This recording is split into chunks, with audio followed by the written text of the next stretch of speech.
General, Excellencies, ladies and gentlemen, I have the distinct honor to introduce a pre-recorded statement by His Excellency Mr. Edgar Chagwa Lungu, President of the Republic of Zambia. Your Excellency Mr. Volkan Bozkir, President of the 75th Session of the United Nations General Assembly, Secretary General of the United Nations, Antonio Guterres, distinguished heads of state and government, honorable ministers, heads of intergovernmental and other organizations, Excellencies, distinguished ladies and gentlemen. Let me join the previous speaker in congratulating Your Excellency, Mr. Volkan Bozkir, on the assumption of the presidency of the 75th regular session of the United Nations General Assembly. I'm optimistic that Your Excellency's wealth of knowledge and experience as a diplomat and parliamentarian will indeed serve us well during the 75th session. I wish to also extend Zambia's sincere appreciation to His Excellency Professor Tijan Mohamed Bande for his able leadership during the 74th session.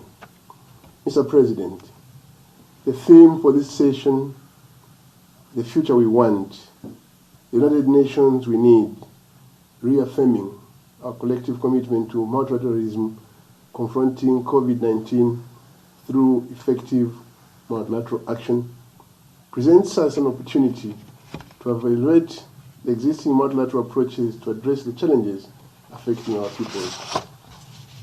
The COVID-19 pandemic has not only decimated economies and exacerbated poverty, but it has also shown us how interconnected and interdependent our world is and how we must work together to respond effectively to these challenges that confront us today. Under these circumstances, an opportunity has manifested itself on the need to maximize our cooperative advantages as well as share expertise, technologies, innovations, and indigenous knowledge to be utilized for the betterment of our people's livelihoods. I remain confident that with the concerted efforts and unity of purpose, together we can conquer this pandemic on a global scale. The post-coronavirus landscape will require urgent action to guarantee recovery and to lay a solid foundation for a better world. Accordingly, Zambia supports the call for major interventions such as 1. Debt relief and or cancellation for developing member states, 2. Enhanced collaboration in research for the vaccination and cure of COVID-19, and 3. Mobilization of resources from the local and international community. Mr. President, prior to the onset of the COVID-19, young people were already 3 times more likely to be unemployed compared to their adult counterparts. As the pandemic pushes the global economy into a deeper crisis, the young generation is once again at risk to disproportionately bear the brunt of mass unemployment and underprotection.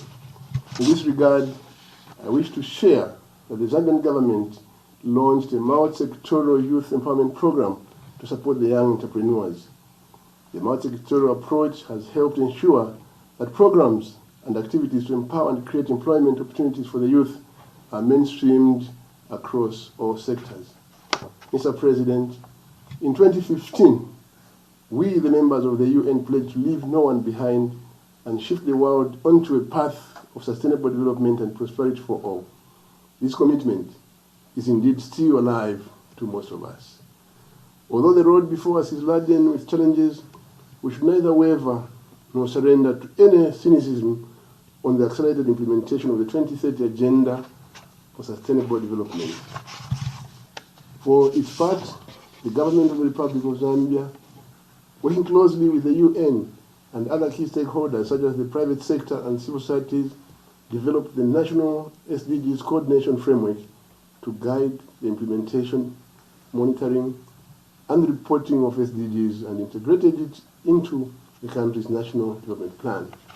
Mr. President, Zambia remains supportive of international efforts aimed at the peaceful resolution of conflicts through advocacy and support shown for peacekeeping missions.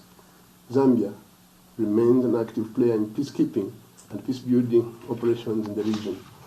In this regard, we would like to urge the United Nations to remain resolute in its duty of protecting these vulnerable persons and to redouble its efforts to bring about a more peaceful world.